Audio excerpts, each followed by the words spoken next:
dibolehkan berzikir dengan suara keras, lebih utama dengan suara yang lirih karena lebih menenangkan hati. Nah, itu alasan-alasannya. Kemudian lebih tawadhu', lebih tadarru'. Kemudian bukan bermakna zikir suara keras itu amalan bid'ah, tidak. Tapi catatan para ulama, ketika zikir suara keras mulai mengganggu orang yang melakukan kewajiban, disitulah jatuh ke hukum haram. Seorang hamba yang sudah salat itu paling dapat pahala usrun, dapat pahala paling 1/10. Ada yang model sepanjang rakaat lalai tidak khusyuk mah, ujung rakaat baru dapat. Bersalawat setelah istighfar itu wallahu alam, sebab mana kadang-kadang wateta pegah dianggap melawan arus. Kalau kita kasih tahu dianggap melawan arus, padahal. Assalamualaikum warahmatullahi wabarakatuh. Anda rindu mendengarkan kajian-kajian dari ustadz-ustadz kita dari Aceh? Kunjungi channel YouTube Maulizul Akbar NAD. Subscribe, like, share, komen.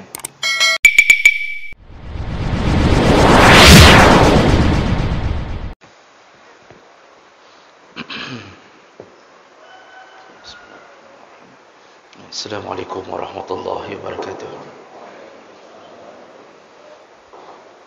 Alhamdulillahi rabbil alamin. Wa bi ni'matihi tatibu as-salihat. Asyhadu la ilaha illallah wahdahu la syarika lah. Wa asyhadu anna Muhammadan 'abduhu wa rasuluhul karim. Allahumma shalli wa sallim ala nabiyyina wa sayyidina al-Mustafa Muhammadin wa ala alihi wa ashabihi ajma'in. Amma ba'd.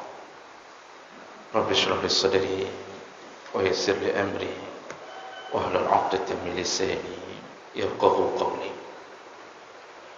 Segala puji bagi Allah, kemudian salawat dan salam kepada Rasulullah, pada keluarga dan seluruh sahabat-sahabatnya. Bapak-bapak dan ibu-ibu jamaah salat subuh yang Allah muliakan insyaAllah. Alhamdulillah, dengan izin Allah kita bertemu kembali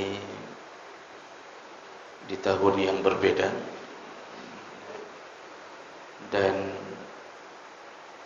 kita sudah membahas terakhir tentang amalan-amalan yang sunnah yang dilakukan Nabi SAW selama sehari semalam. Terakhir kita membahas tentang perkara-perkara yang sunnah yang dilakukan Nabi di dalam salat. Dan Nabi SAW sebelum mengucapkan salam, beliau membaca doa dengan beberapa jenis doa,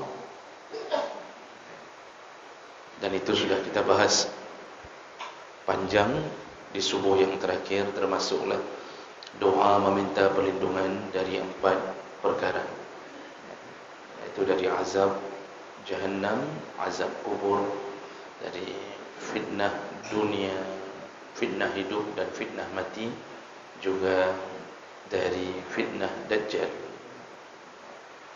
Atau boleh berdoa dengan doa-doa yang lain, dan itu tidak terbatas. Namun yang lebih baik adalah berdoa dengan doanya Nabi SAW.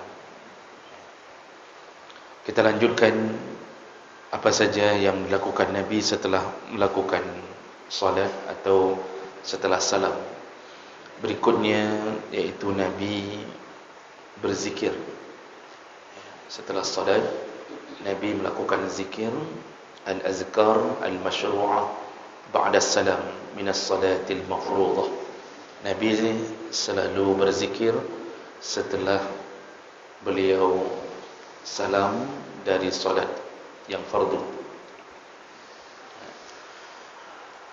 Qala an-Nawawi rahimahullah, Imam Nawawi berkata, ajma'al ulama ala istihbab zikir ba'da salah. Para ulama telah berijma', sepakat menyatakan bahawa sunnah hukumnya berzikir setelah salat. Jadi hukum berzikir setelah salat itu sunnah, bukan wajib. Haruskah kita berzikir seperti zikirnya imam? Jawabannya tidak. Karena kita hanya wajib mengikuti imam sebatas salam. Kita wajib mengikuti imam hanya sebatas salam. Oh, imam melakukan sujud sahwi setelah salam atau sebelum salam, tergantung kondisi. Bisa jadi imam lupa sebelum salam, maka beliau bisa jadi sujud sahwi setelah salam, maka makmum masih wajib mengikutinya kalau seandainya terjadi sujud sahwi. Jadi di situ batasan kita wajib mengikuti imam. Nah, seandainya dalam zikir imam berzikir, kalau kita mau ikut dengan zikirnya imam, silakan.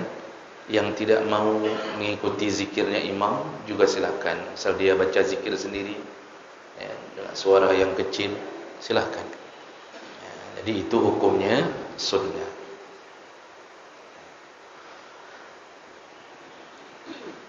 Dan ketika berzikir dalam beberapa riwayat, ini saya bawakan hari ini 2 kitab. Dan ini kitab tentang amalan-amalan sunnah Nabi sehari semalam.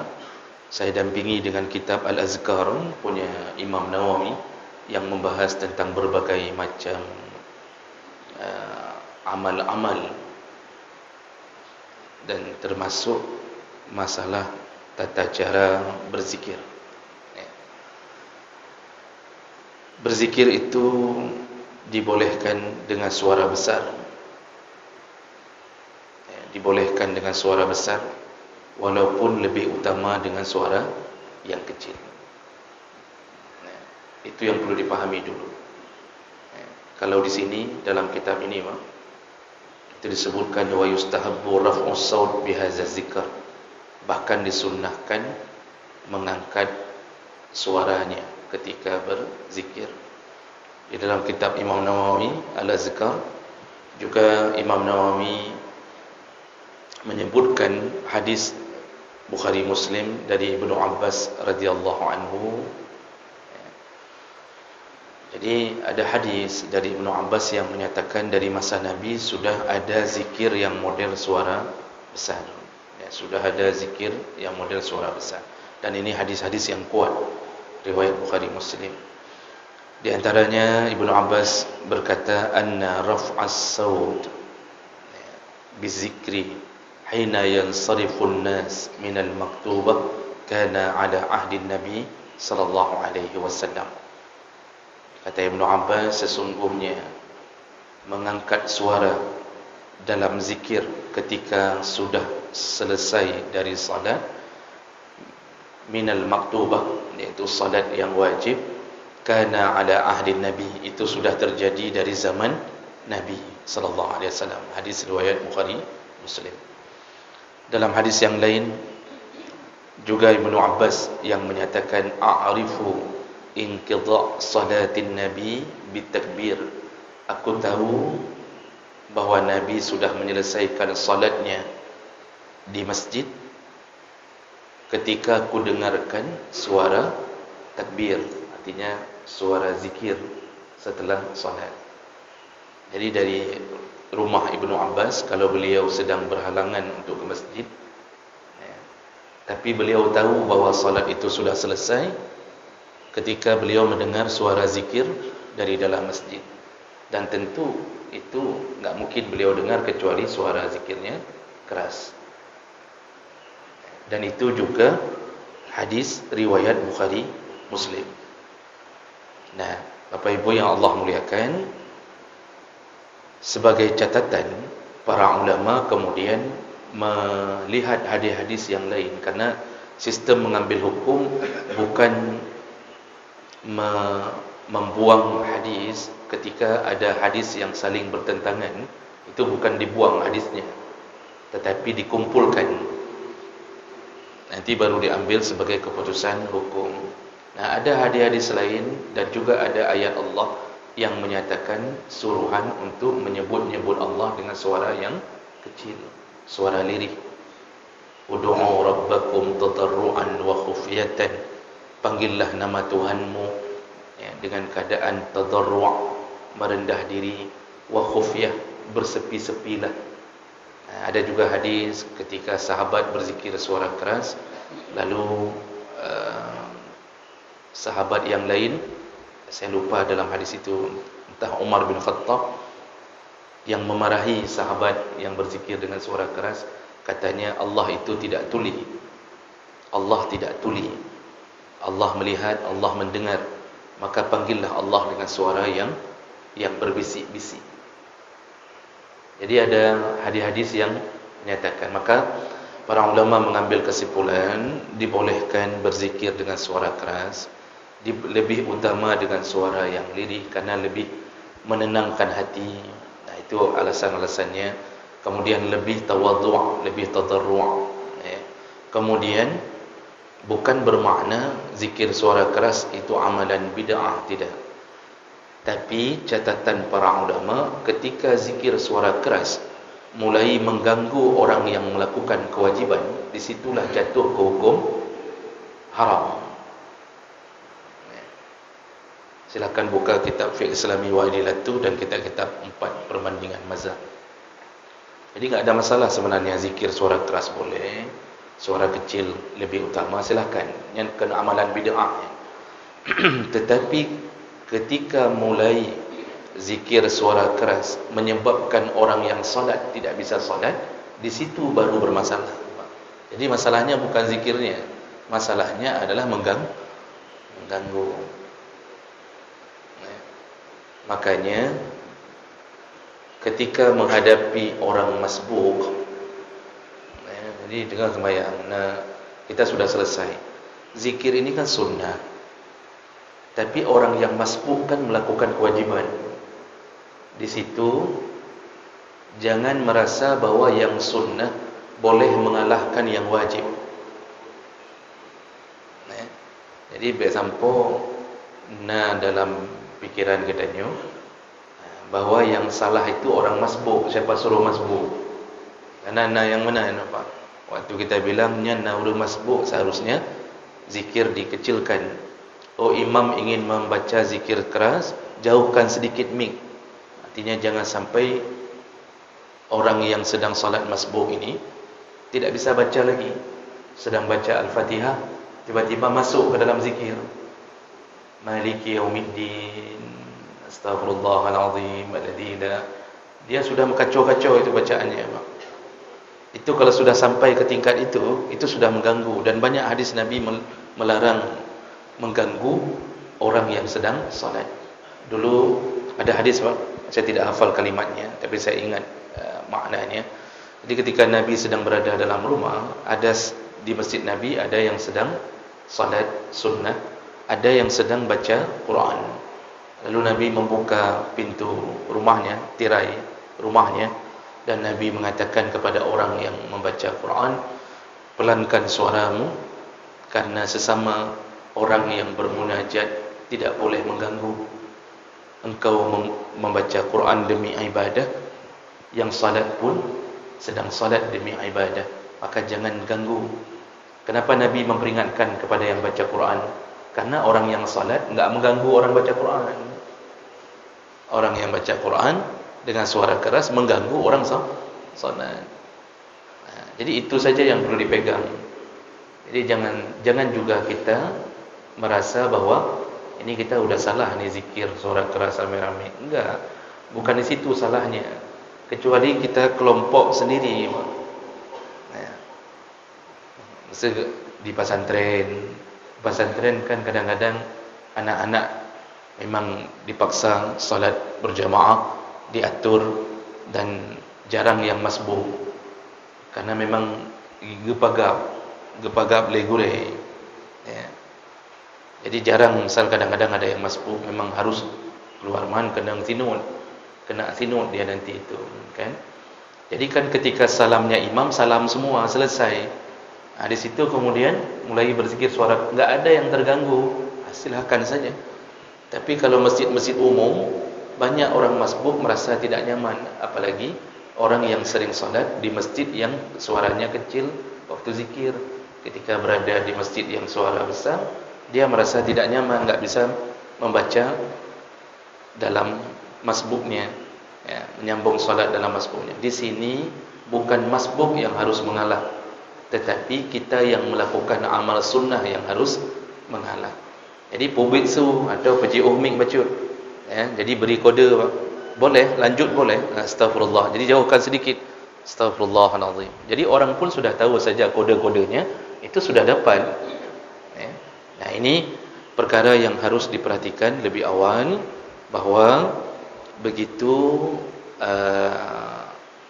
yang dilakukan Nabi, yaitu Nabi pernah berzikir dengan suara yang keras.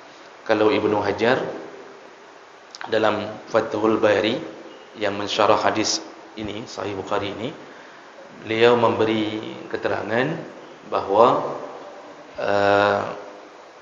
zikir Nabi yang keras dari masa Nabi itu benar, tidak mungkin dipungkiri, karena semua mengakui hadisnya sahih. Tetapi Ibnu Hajar mengatakan kemungkinan Nabi tidak melakukannya sepanjang hidup begitu. Itu Nabi bersuara keras untuk mengajarkan sahabat tata cara berzikir. Jadi menurut Ibnu Hajar tidak sepanjang hidup Nabi terus-terusan berzikir dengan suara keras. Jadi itu lebih kepada tarbiyah, mengajarkan cara berzikir. Nah, ini yang harus kita jaga-jaga. Berikutnya, ketika seseorang ingin berzikir, apa dulu yang sebaiknya dia ucapkan? Karena zikir setelah salat itu zikir lisan. Zikirnya zikir lisan. Maka kalimah pertama yaitu yastaghfirullah salasan. Istighfarlah kepada Allah 3 kali. Jadi sebelum kita memuji, sebelum kita memohon kepada Allah, sadari dulu bahwa kita banyak dosa, bahwa kita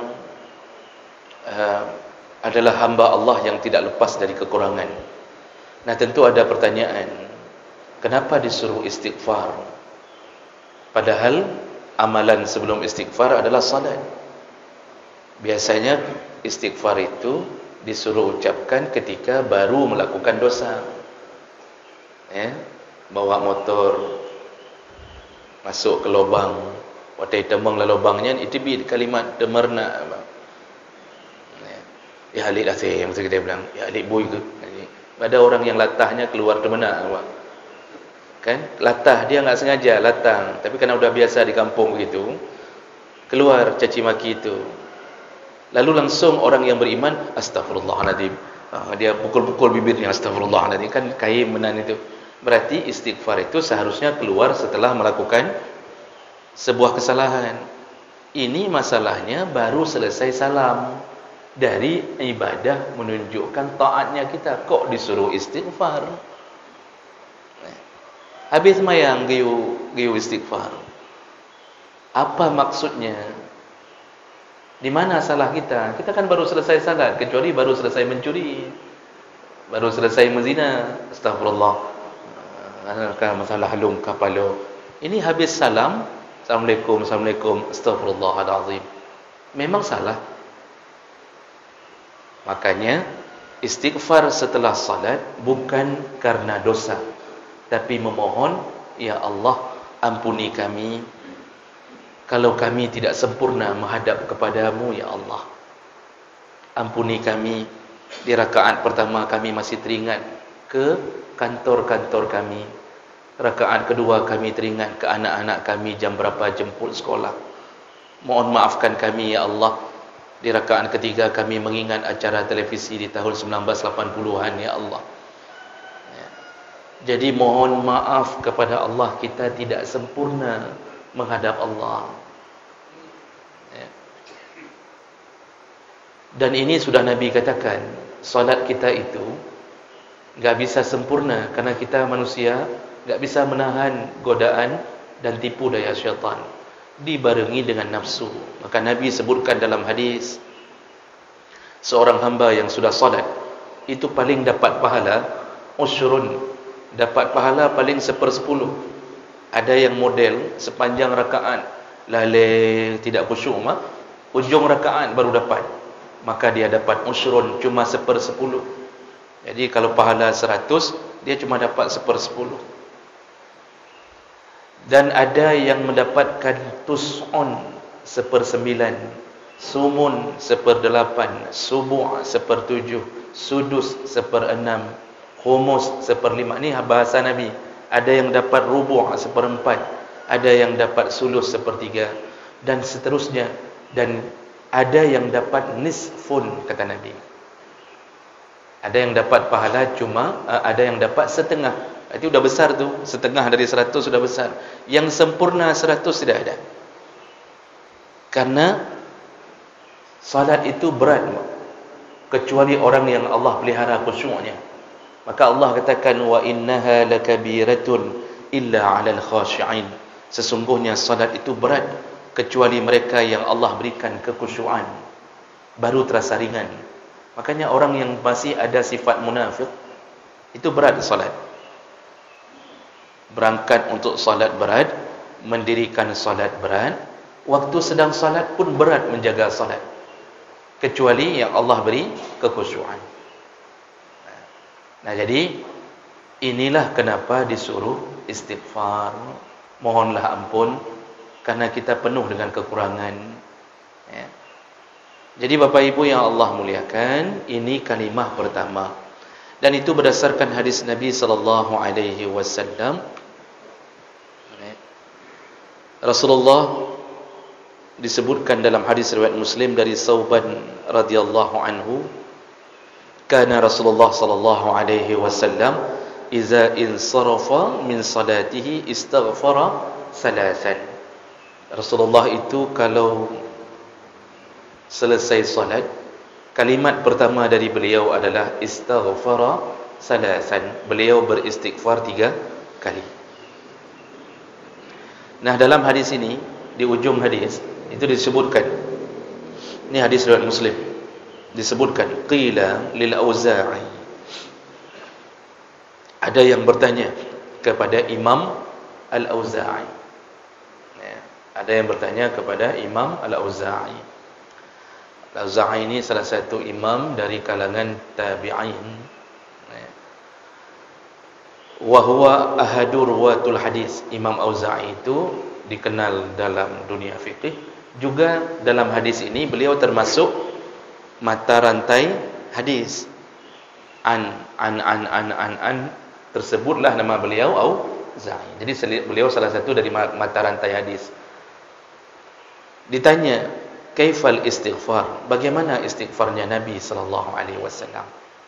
Qal, Imam Auza'i menyebutkan astaghfirullah, astaghfirullah. Yaitu Nabi mengucapkan astaghfirullah, astaghfirullah. Nah, ini kemudian dipahami oleh sebahagian orang bahawa Nabi mengucapkan hanya astaghfirullah saja. Tapi kemudian sebahagian orang yang membaca hadis ini mulai memvonis, mengatakan bid'ah kalau lebih daripada astaghfirullah. Mulai mengatakan seakan-akan di luar kalimat astaghfirullah enggak boleh. Nah, ini perlu diluruskan dulu. Yang pertama, Pak, dalam hadis di atas, keterangan dari Sauban, sahabat, Nabi yastaghfiru salasan. Nabi istighfar 3 kali. Enggak disebutkan, dan enggak ada hadis lain yang menyebutkan bahawa yastaghfiru salasan Nabi itu bagaimana. Tapi dalam hadis ini yang mengatakan bahawa Nabi mengatakan astaghfirullah saja itu Imam Auza'i, bukan Nabi langsung yang menyebutkan bahawa Nabi menyebutkan astaghfirullah saja. Ini kan kalau kita mengatakan hanja selain astaghfirullah, enggak boleh tambah astaghfirullahalazim. Kalau itu kita katakan, kita perlu bertanya, mana kalimat Nabi yang menyatakan bahawa Nabi hanya mengucapkan astaghfirullah?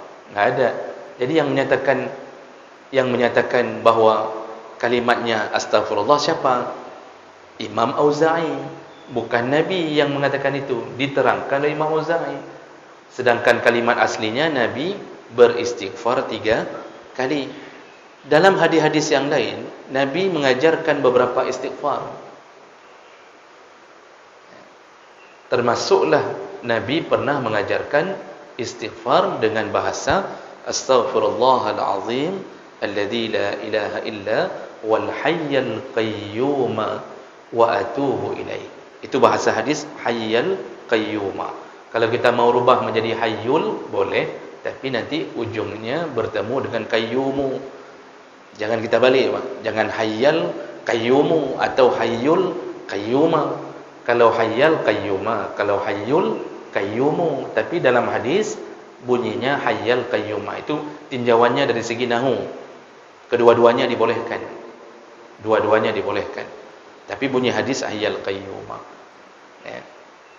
Nabi kadang-kadang juga mengucapkan sebatas astaghfirullahalazim ditambah al-azim.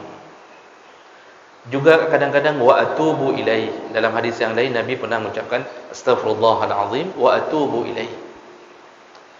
Dalam hadis yang lain Nabi pernah mengucapkan astaghfiruka wa atubu ilaih. Dalam hadis yang lain Nabi pernah menyebutkan sehebat-hebatnya istighfar, yaitu rajanya istighfar, Sayyidul istighfar, rajanya istighfar, penghulu istighfar. Nabi ucapkan dan Nabi ajarkan, yaitu Allahumma anta rabbi la ilaha illa anta, dan seterusnya. Panjang itu. Itu semua adalah bentuk-bentuk istighfar.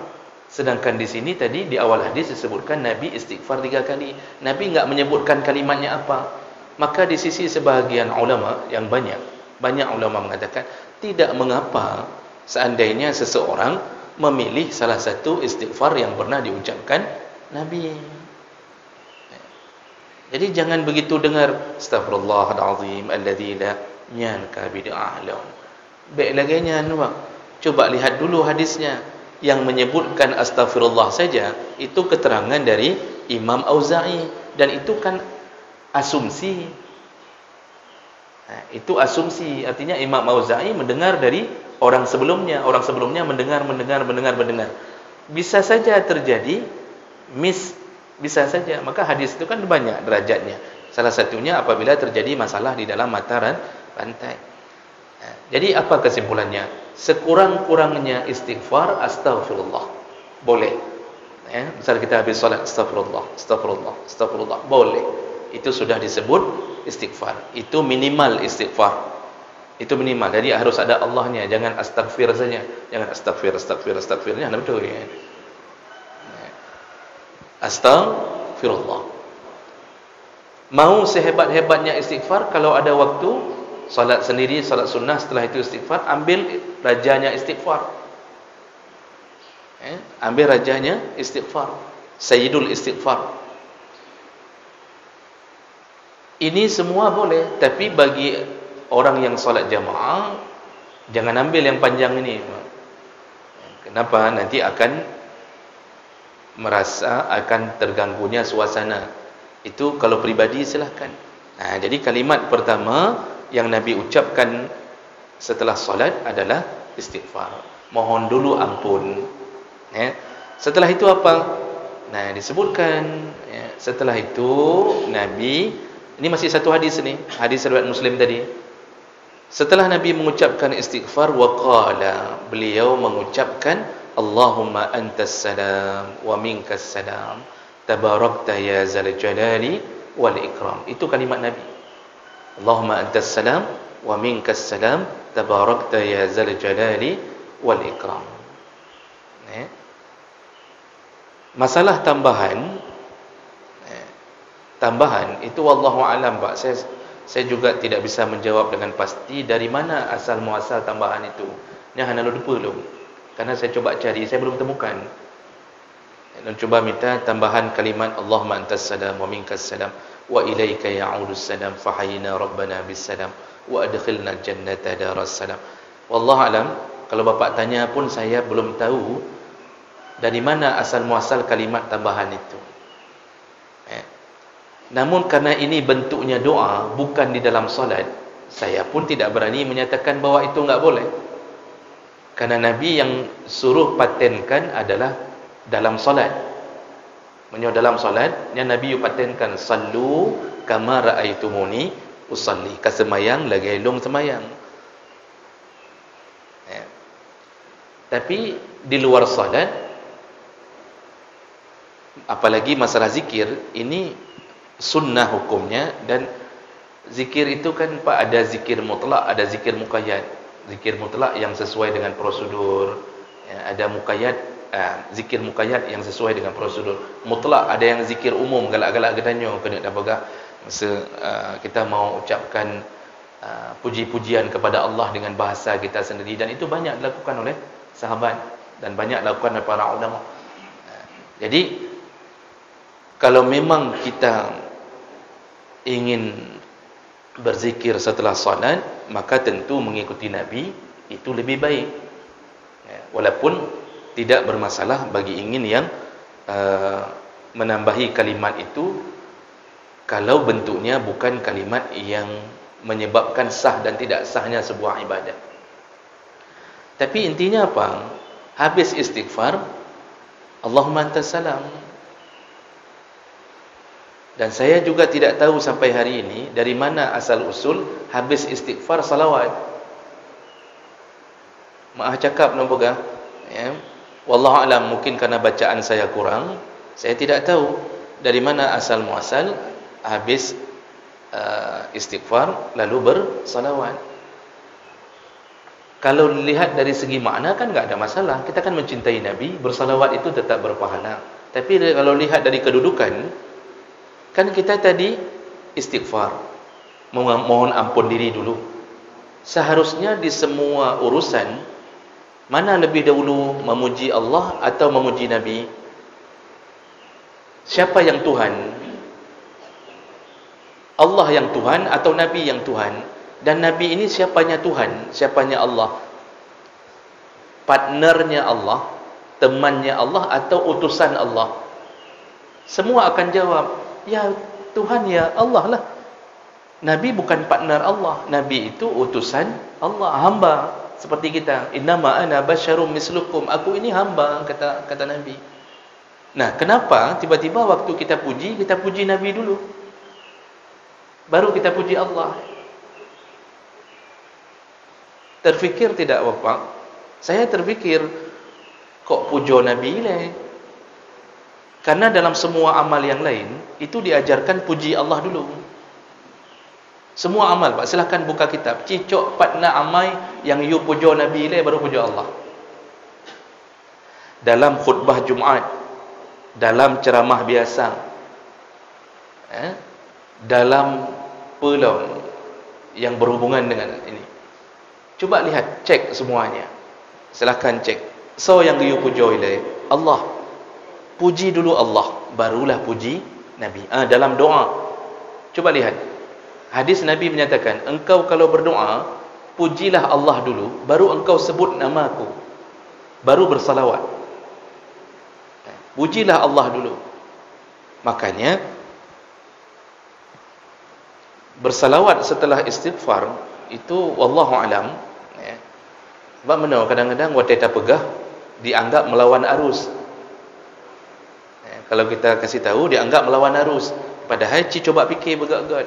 Okey, kalau mau lanjutkan masalah itu, tolong nampakkan kitab yang mu'tabar. Kitab mu'tabar Pak, yang ada ulama mengatakan geyu selawat ilaih, baru geyu puja Allah.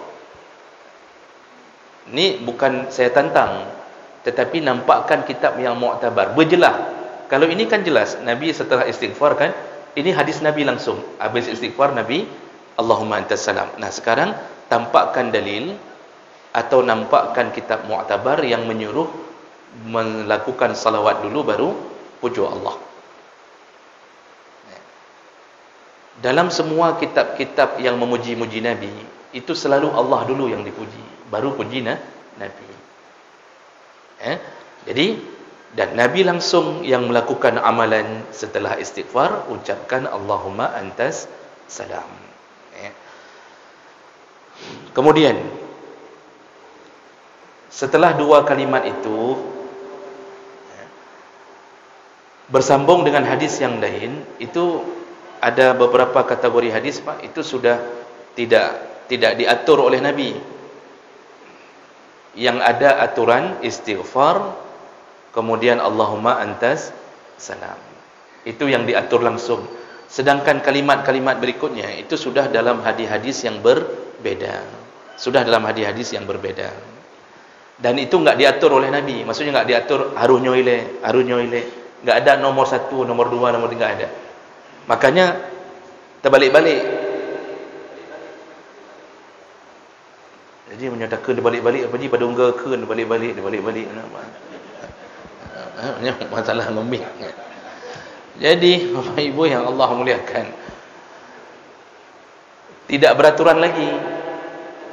Ada hadis, ini dalam kitab Al-Azkar Imam Nawawi ini, beliau mengatakan kalimat berikutnya berdasarkan hadis riwayat Bukhari Muslim dari Mughirah bin Syu'bah radhiyallahu anhu, anna Rasulullah sallallahu alaihi wasallam kana iza farigha minas salat, Rasulullah itu kalau sudah selesai salat,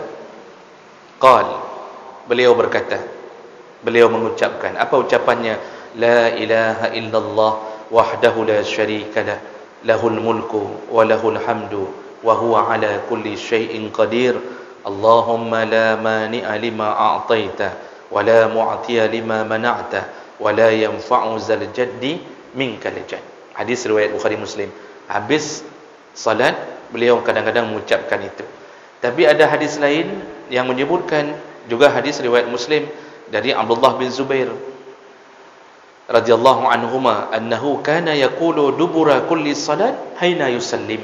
Rasulullah itu setiap kali habis salat beliau mengucapkan kalimat, apa kalimatnya? La ilaha illallah wahdahu la syarika lah, lahul mulku wa lahul hamdu wa huwa ala kulli syai'in qadir. La haula wa la quwwata illa billah. La ilaha illallah wa la na'budu illa iyyah. Lahul ni'mah wa lahul fadlu wa lahus sana'ul hasan. La ilaha illallah mukhlishina lahud din walau karihal kafirun. Lalu Ibnu Zubair berkata, wa kana Rasulullah sallallahu alaihi wasallam yuhallilu bihinna dubura kulli salat. Setiap habis salat beliau selalu mengucapkan itu. Ini zikir-zikir Nabi, Pak. Ini zikir-zikir Nabi. Sekarang pertanyaannya, padumga nadakan zikir Nabinya. Kenapa kita lupa bahawa salah satu daripada siratal mustaqim adalah mengikuti minan nabiyyin, mengikuti jalannya para nabi. Jino nabi yang langsung purna. Alih Allahumma antas salam, boleh hadis yang pertama jadi, boleh hadis yang kedua. Makanya itu kan Nabi enggak menyebutkan alih nyonyo enggak. Makanya waktu orang atur itu kadang-kadang dibalik-balik. Yang nyoile, nanti kita lihat di negara lain ada yang atur ini dulu. Karena Nabi enggak mengurutkan hadis-hadisnya. Makanya boleh kita misal setelah Allahumma antas salam langsung la ilaha illallah wahdahu la syarikalah lahul mulku wa lahul hamdu wa huwa ala kulli syai'in qadir. Nah, pada kalimat itu memang enggak ada yuhyi wa yumin. Nanti hadis lain di ujung zikir baru ada yuhyi wa yumin. Tapi kalau terbaca pun tidak mengapa. Ana upunya Pak, yang zikirnya sebab bahagian yang agak luas, kan? La haula wala quwwata illa billah, la ilaha illallah wa la na'budu illa iyyah, lahun ni'matu wa lahul fadlu wa lahus sana'ul hasan. Setelah itu sambung lagi dengan hadis yang pertama tadi juga boleh. La ilaha illallah wahdahu la syarikalah, lahul mulku wa lahul hamdu wa huwa ala kulli syai'in qadir. Allahumma la mani'a lima a'taita wa la mu'tiya lima mana'ta wa la yanfa'u zal jaddi minkal jadd. Itu hadis semuanya Bukhari Muslim. Yang kedua tadi Muslim. Hadisnya kuat. Nabi itu yang beliau baca setelah salat. Itu yang beliau baca setelah salat. Dan mohon maaf, Masya Allah, banyak sekali orang tidak mengamalkan lagi zikir Nabi SAW. Banyak sekali. Jadi bukan bermakna dosa. Karena ini kan amal sunnah. Amal sunnah kalau ditinggalkan, kan definisinya tidak menyebabkan dosa. Tapi kalau ditinggalkan terus-terusan, berbau kemakruhan. Makruh, Mak. Dah tinggal ju-ju. Kada depa, tapi dah tinggal. Ada sedikit meremehkan. Jadi seakan-akan zikir buatan manusia seakan-akan lebih mulia daripada zikir yang diajarkan Nabi SAW. Makanya Bapak Ibu yang Allah muliakan, ini bagi yang mungkin belum tahu, itu perlu kembali membiasakan zikir Nabi SAW. Kalau kita tidak baca ini, bukan bermakna kita jatuh ke dalam dosa. Tidak juga. Hana dah baca sapu pi, hana dia ada. Habis sembahyang, Assalamualaikum, kaji ber, kezin ber, dosakah kita? Hana Pak, tidak sampai jatuh ke dosa. Tapi bukti mencintai Nabi dan akan bersama Nabi, salah satunya adalah mengikuti mutaba'ah kepada amal Nabi SAW.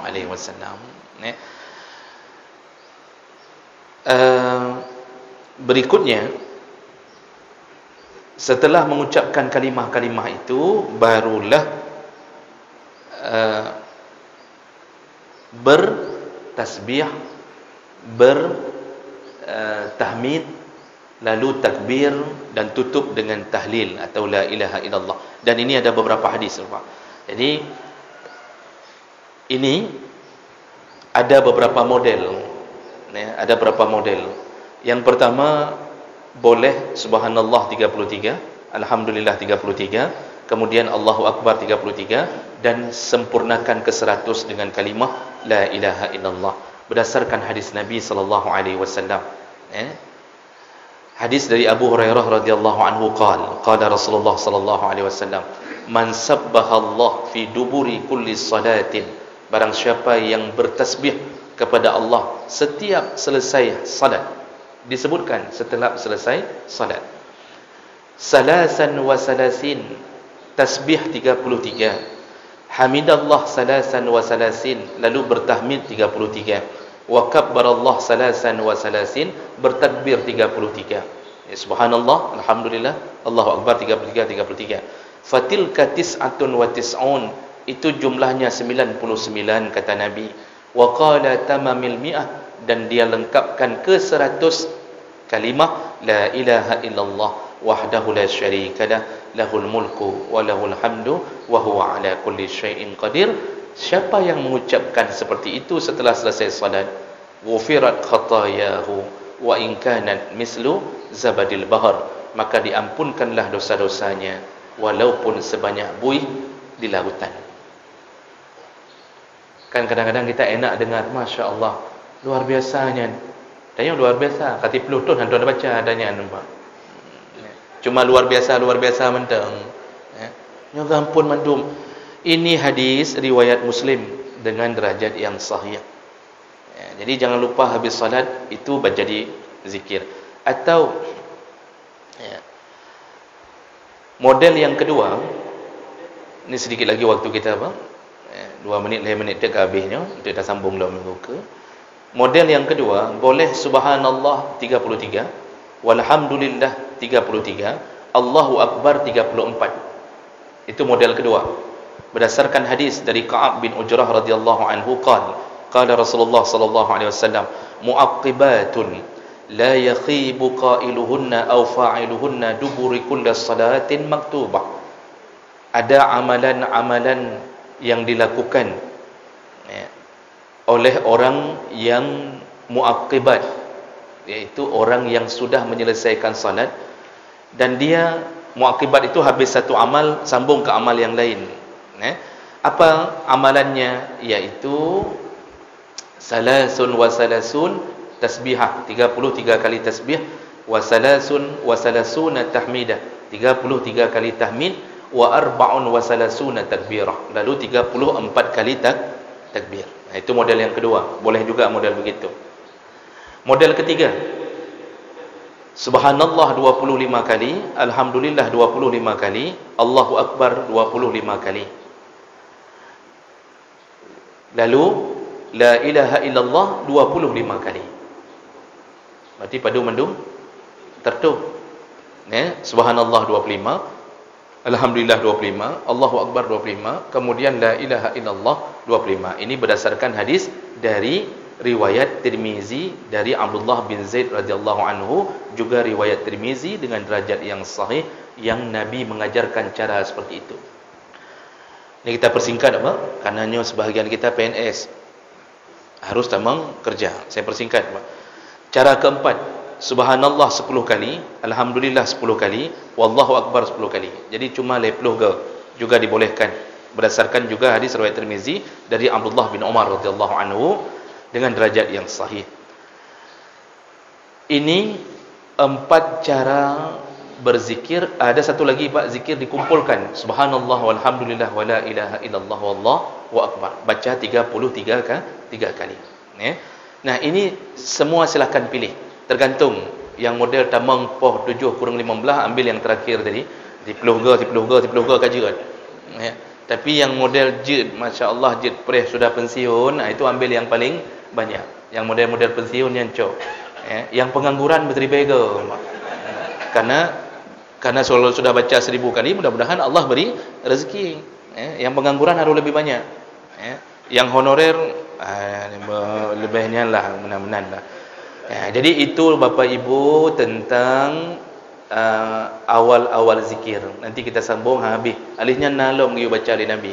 Ini semua apa? Nabi. Bapak boleh rujuk kalau ragu bahawa ini dari mazhab Syafi'i atau tidak. Rujuk ke kitab Al-Azkar punya Imam Nawawi. Nyo ulama Syafi'i yang tidak ada yang membantahnya.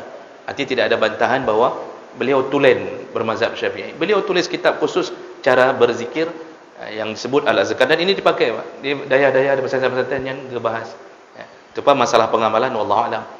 Yang penting dibahas.